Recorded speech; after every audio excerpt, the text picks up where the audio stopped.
All right, starting the broadcast. I'm going to need the first person on here to tell me that they can hear my audio because last time I was sitting on here talking for 5 minutes before somebody said, "Can you hear me?" So I'm going to ask, "Can you hear me?" And I need somebody to reply to me because I literally don't want to be in here for talking for another 10 minutes or 5 minutes again. Good to go. Yay. Okay. Because I got, this like cool new microphone that I was super jazzed about. And my computer told me it could hear me. I could hear me clearly. But then, 5 minutes in, someone's like, "Am I having audio troubles?" Yeah, clearly everyone was because it was my problem. So, story of my life with tech issues. Thank God I have an amazing team of people that are fantastic with technology and they help me out every time that there's a struggle. So thank you for telling me that we're good. To my lovely husband, who should really be the one doing this, you guys. He is the guy with a sports med background. He's the one with the biomechanics and the agility and the people who just love in the office when he's looking at their bodies and talking about movement and, whether it's golf stroke or baseball bat swing or stride with running, he's got that eye for it. So when you are in the office, and Dr. Stromer as well, and we've got Dr. Stormy, who is fantastic with children like I am, and child athletes. People just love to hear back from those guys and watching how the body moves, which is really important. And was really we're going to be talking about tonight is kids in athletics, sports performance. I know that there's probably parents on here that would love their child to have a cutting edge on sports. That's kind of, if you're the sportsy competitive parent, I seriously am. We want our kids to win, right? Like we see our kids pour their hearts and souls into how they're playing their sport, and they just really have this heart to win and try so badly, and then they're defeated by whether it's an injury, whether it's they can't keep up with their peers, or they just can't figure out coordination agility wise, how to get their body and their brain to work together. And if you've heard me talk before, you know that I'm talking all about the brain, and sports is really about the brain. I'm sure many of you know this, but not fully know it. Most people look at the body and they're like, "Oh, look at that," like, "Ooh, man, look at that body." It's got the muscle tone, it's got the flexibility, it's got the movement. That's an athlete. And not only is it about a mindset game in the brain and how well you can perform, we all know this. Like, the body can perform, but can we get the brain to say, "Yes, I can do this. I can do one more rep. I can be on the court for 5 more minutes. I can make 10 more points. Yes, I can hit, this friggin' base hit is all we need. I can get up to the plate and do it." It is a mind game. But really, your brain is also a physical game. It is what is controlling the body movements, the body awareness, the speed, the agility. What's going on inside of that athlete is all up here, but we see it in the movement. As parents, we can see someone and be like, "Oh man, what an athlete. They've got great lung capacity. Look at their run, their stride, their agility, their ability to change directions." It's here.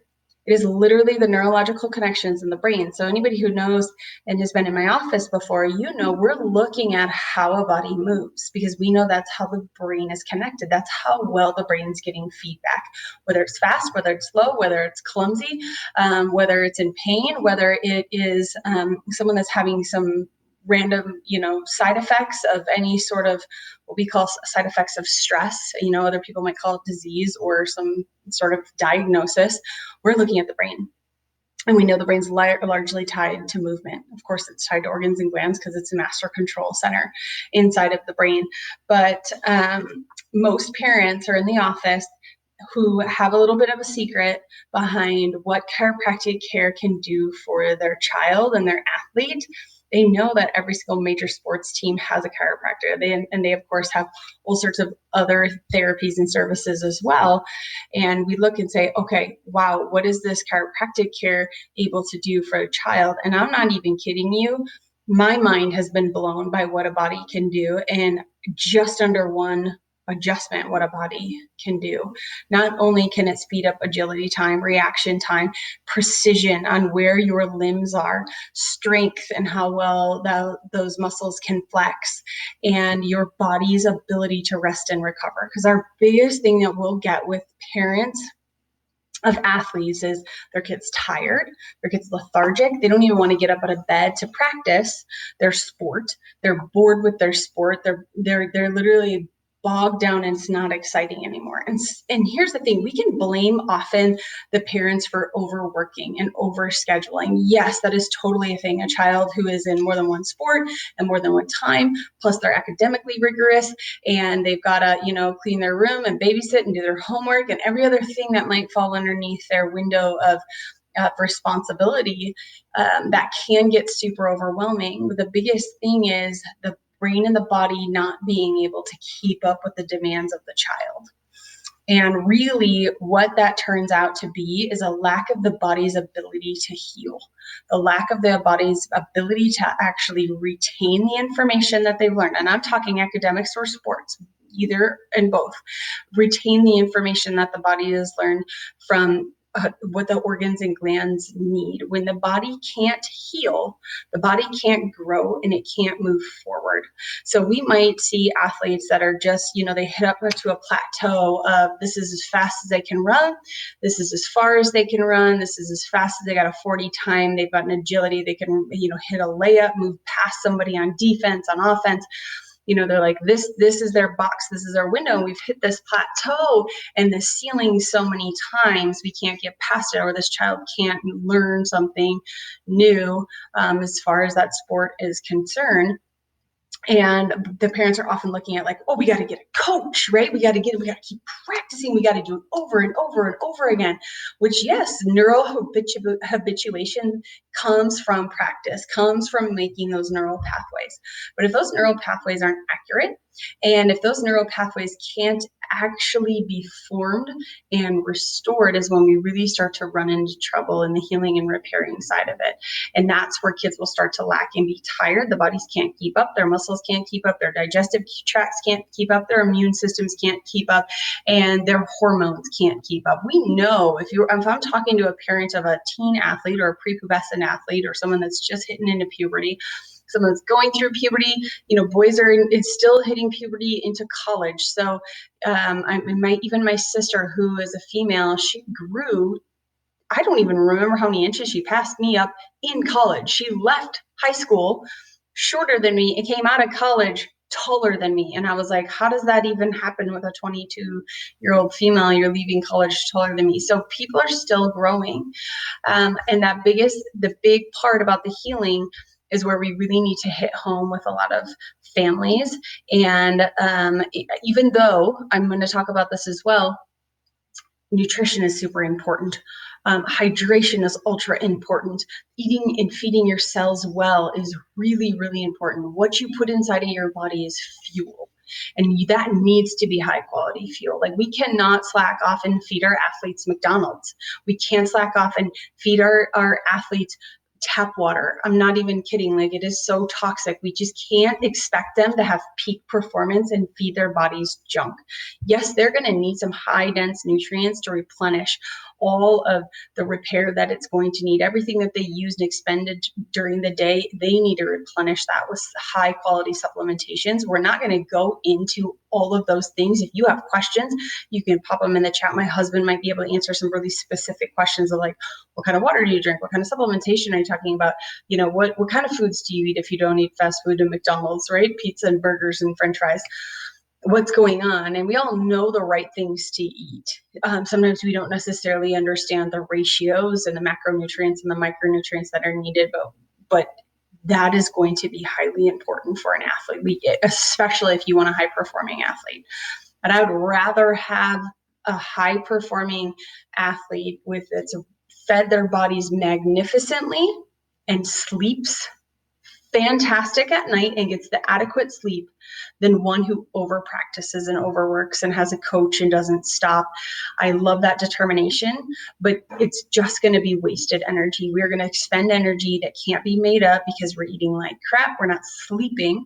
And sleep is such a huge piece of growth and development. So I want to explain to you a little bit about what we're looking at. We talked about the brain, and the brain is part of all of the way the body moves. The way the brain gets feedback from the body parts also matters. That's where chiropractic comes largely into play, with that agility and the speed and the neural connections and all of that. But that brain's got to be fed well, and it's got to be able to recover and sleep well. So we've got two modes of operation inside of our nervous system. We know our brain and body control everything. It's processed through that spinal cord as to pick up information in and around us. We have a stress mode, we have a fight or flight mode, and that stress mode is triggered, yes, during athletics as well, because we want adrenaline pumping, we want the body to be able to increase the heart rate. Like, think of what your body does when you're out for a run or exercising or playing in a sport. The heart rate goes up, blood pressure goes up, the blood has been shunted from the internal organs out to the limbs to be able to run, jump, do anything that you need to do. Not only that, but what we've done is turn up our senses. So the vision is turned up, right? We can hear better, we can see better. We've just got adrenaline pumping through our body. We can feel better. We've got tactile responses. And our brain becomes very reactive and impulsive. So some of the athletes that already have these beautiful neural pathways that they've made and they've rested and recovered to build up, they're going to be able to go into more of a primate brain and be able to just get their job done because they've already made those neural connections, not necessarily under stress, but also under stress. We want that fight or flight, that sympathetic is what it's called, side of your nervous system, to be turned on, right? That is really good feedback to the body. And for the most part, a child should be excited to play sports. If they're frustrated and pissed off playing sports, it's not going to go well. They're not going to make great neural connections. They're not going to make good association with the sport and with feeling good about it. And that's when we kind of dwindle out as well. The other side of the nervous system is the rest, heal, repair, digest, growth, development side of the nervous system, your parasympathetic nervous system. And that nervous system is the one that's missing out if you're missing out on sleep. That one's the one that's missing out if you're missing out on high dense nutrients, enough hydration. It has to run the show in heal, growth, and repair. And if you ever read any books, and of course I love science and I'm a book nerd, but if you ever read the book Why We Sleep or anything about sleep and how they watch the body and what the brain does while the eyes are closed, and how it learns what happened throughout the day, it digests the information, it decides what to keep, and you're doing it at about a quarter of the speed of what you did during the day. So the body, while sleeping, is going to learn what you did during the day and decide, do I need this? Do I need to keep this? And those same neural pathways are actually being paved. It's the craziest, most amazing, beautiful thing what the body does. But if it's not getting sleep, it's not going to make those neural connections. So you might be just overworked and overpracticed and your body can't heal and repair. Well, now you're having a demand on the body that causes it to start to lose the battery charge. It starts to lose recovery. It starts to not be able to heal from injuries appropriately. And if you just kind of dwindle away to exhaustion and fog and, just loss of joy, the child and athlete isn't excited anymore because they don't have that side of the nervous system operating the way that it needs to. So we need to stimulate that. And there's ways to stimulate that. We know that chiropractic care and chiropractic adjustments are stimulating that side of the nervous system to be able to do what it needs to do to heal and repair and grow from the day, from whatever stress had occurred, good and bad stress inside of the body. It's highly, highly important, and especially during puberty. And I know a lot of parents that are on this webinar. Then Cookie, yes, I Jeremy, if you could answer that question, or I'll answer it at the end of it, of how important that water is. But that sleep at the end of the day is what's going to be the most important in order for those athletes to be able to do what we're asking them to do. And then things that you need to do at home or train your athlete to do in being able to stretch, recover. I mean, we need flexibility in those joints. Those flexible joints are strong joints and they're fast joints, not over flexible, but a long muscle can actually contract a lot longer and add more speed and agility than one that is tight and short. It can only do this. So getting a really good stretching routine is going to be great for our teens. And as I was saying before, if they're in the middle of puberty, you're going to want a lot more rest than the average child is going to get, especially one that's in a bunch of sports. And I've got kids right now in my office that are starting football and basketball and weight training. So if you're doing that much for your body and you hadn't been doing anything right? Like people were quarantined, and unless you had a gym in your house and a coach that you were hired and were training, all of a sudden you're over here doing nothing, and then you do all of this, that body's going to need a lot more healing and recovering. And I'm seeing that right now in our office is really tired bodies that aren't able to heal and repair. They're not able to make those neural connections. They're so important with sleep, so important. So they've done a research study. This is so cool. Once again, I love science, but they had done a research study in Denmark when they looked at patients, and they literally only gave these patients 2 chiropractic adjustments, which is just for me like mind-blowing. And they watched the body's awareness of where the elbow was at in time and space. They've also done it with feet and how fast their feet can move and react, and they even do it in the elderly, which they've seen to reduce being a fall risk. Well, in an athlete, we of course don't want to be a fall risk as an athlete. We want to be fast and be able to have some really fast reflexes and know where we're at in time and space. That's called proprioception. Proprioception tells our limbs and our brain where our body is. And when we have really good limb awareness, we can be very precise with our movements. Eyes open and eyes closed. That's one thing that I'll do during new patient evaluations is we'll look at a patient and see, okay, I want you to move your body in balance with your eyes open, and then I want you to close your eyes. Now, when I've taken away your visual field, your brain is just relying on where that body part is in time and space. It can't visually see it because typically we can see our hands and our feet. We can look at them and watch them move. We can do this in sports as well, unless we want to get really, really good at it. We don't want to be staring at our hands while we're dribbling a basketball, right? We need to be able to do things without looking, but that means we have to have high awareness of where our limbs are. So they had done that research study and watched the improvement just with 2 adjustments. And they had done another one in New Zealand where they were having a control group flexing their muscles of their legs and a group getting a chiropractic adjustment and being able to contract their legs. Well, they're asked to contract their leg over and over and over again, where the control group got completely fatigued. And the chiropractic group actually got 20% stronger in their muscle contraction. It just, for me, you're just kind of like mind blown. We get to do this every day as chiropractors. We literally can't even know the internal changes that are happening between the brain and the body. We've known when they hook people up to electrodes, the brain has clearer communication with the body, and every adjustment helps clear that up and helps the brain be more aware.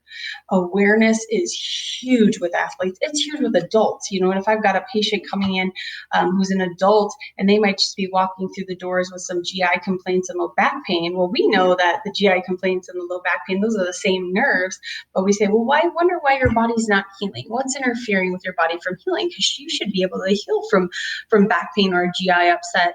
What's going on? Let's look at the interference. That's there. But when you see they lack a body awareness, now we know that they are unable to make that motor connection, and their brain doesn't have a good idea of where their legs and their pelvis are. Now they're using weight abnormally and wearing and tearing on joints that they shouldn't be. And all of a sudden now the body's saying, ouch, that hurts. I'm trying to protect myself, because it wasn't having a really good awareness of what was going on in and around them. It has to make the best decisions with what it has It doesn't want to make errors. It doesn't want to make mistakes. It wants to be precise and coordinated because that's what it's designed to do. Our bodies are designed to self-heal. They're designed to self-regulate. They're designed to be healthy. They've got to get the right input. They have to live in the right environment to be able to do so.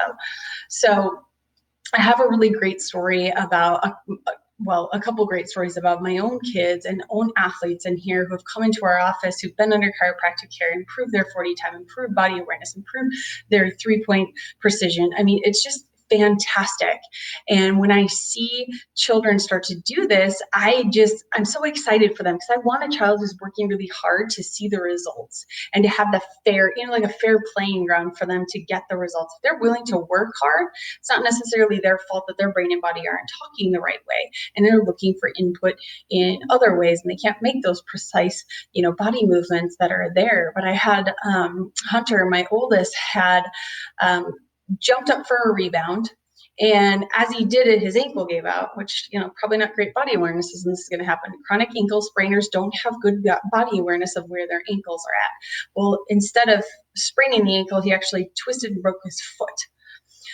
And he had to be in the boot, and we had to go through this whole thing. And they had said, this kid, this happened the last weekend in February. This was years ago now.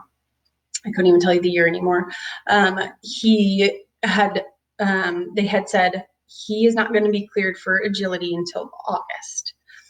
Well, his parents being a chiropractor, I knew if I was adjusting him, if I was working on him, and once we got the boot off, if we started working with mobility, we started letting the brain know where that joint was at, that it was going to start to be able to heal and recover faster.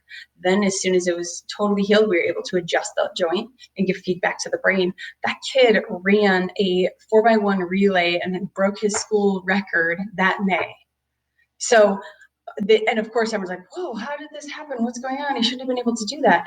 Well, that's because most people don't have chiropractic care under their belt, and their brain doesn't have that feedback. It's got to rely on gradual incline instead of a body and a brain that's had the input that it needs in order to be able to respond the way that it needs to, with the agility that it needs to, with the precision that it needs to. I had my Landon, a lot of you know Landon's story, and what got me into neuro-based pediatric care is that kid was not as coordinated as the rest of us were, and we didn't know if he would ever be able to play sports. Well, once we got that child's brain calmed down and organized, he's playing basketball, dribbling, tried out for the first time playing in a basketball team, getting the most rebounds and the most points on his team. And it was just such a win for that kid because he didn't, when he was little, have the brain and the body awareness to even catch a ball. In our family bonds over sport. So something that we thought he was going to miss out on. And now he's doing absolutely amazing. And there's so many stories. I don't know. Oh, you did answer a little bit on Cookie's thing here, but there's so many stories after story. We had a walk-on BSU patient that was able to play for the BSU football team. And it's just so heartwarming for us to watch athletes be able to come into their own and be able to have that neuroadaptation that they need, to have the body awareness that they need, that their hard work is paying off because their brain and body are fully connected. And they can also reach out to people who know so much about, here's the coaching that you need, here's the agility and the movement that you need, here's the food that you need, here's the water that you need. They're all really, really important. And we have our own standards in our home, and we're willing to share those with patients as well. We're going to keep doing these webinars and be able to share some of our family's lifestyle tips. One of the things with the water, I don't know if she said, but volume is important. Half your body weight for sure. But yes, a lot of times, when I said don't drink tap water, it's crap. Bottled water's crap. When you look at the acid levels of that water, it's like a 5. It really needs to be our blood, so 7.2 or higher. And to be able to nourish our bodies appropriately for them to be able to absorb it. They're also really full of junk, honestly. So reverse osmosis pulls out a lot of the chemicals and a lot of the toxins, but then you want to add the minerals back in. So you need to be able to ionize and alkalize. And I think you answered that. I just have a glare on my computer. Jeremy, to see what your answer was. We get N8 water or innate water in our home, and it's a beautiful filtration system that's able to do that for us for really affordable, because you don't necessarily have to have water shipped into your house, but that's really important for our teens. So half the body weight in ounces. So if you are a patient in my office and you know someone, or you're not a patient in my office and you need your athlete evaluated, you need a neurological scan, you need to know, okay, is my kid fully connected? Am I wasting my time? Am I wasting my beautiful resources of time, money, and energy on a coach, on a training, on gym space, on maybe weight equipment, and they're not even getting the full effect of this. And I need to know, you need to bring your kid in for a neurological scan. We need to get that child checked out. We get the nervous system checked out. We need to make sure they're firing all cylinders and that your precious resources are being utilized in the best way possible, that your kid can reach their potential, whatever it may be, and they're not hitting a ceiling, and they're able to recover, and they jump back from injuries, and they're able to be their best self on the field, because that for them is the most emotionally uplifting thing that we can do, quite honestly, for an athlete. I'm not talking to parents that don't have kids, that have kids that don't play sports and don't give a rip about sports. Athletes love to be able to feel successful and that their hard work paid off, and that they're not just in a slump of they can't do it, because that's really emotionally draining on a child. So I need you guys to bring them in. You need to get your athlete checked. You need to tell other people, come get your athlete checked at Purpose Driven Chiropractic. We have a sports performance, a VIP pass for those who've watched this webinar. It's on the bottom on the offer link there that will get you a consultation with a doctor. You're going to fill out all the paperwork. We're going to talk. We're going to evaluate. We're going to check some of the motor control systems. We're going to run a highly technical neurological scan to see just how great the brain and the body are connected, and are they stuck in that fight or flight and not able to heal and repair? Because that's one of the things that, once again, they're missing out on the prime development if they can't heal and repair and they're not sleeping well. So let's get that checked out. Let's sit down, make a game plan for your kid, get them on the field, get them to their best self, and make sure they're feeling really good about who they are and what they're doing in their time and energy. So thanks for joining me. If you guys are subscribed to this, we're going to have more webinars coming your way basically once a week. We're going to be having these pop up and to be able to share with you, here's what you can do for your family lifestyle wise, and also more for other families who aren't in our office yet, who would like to know more about the benefits of chiropractic care. So thanks for joining me. You guys have a fantastic Thursday evening, and go play with those kids, maybe some sports.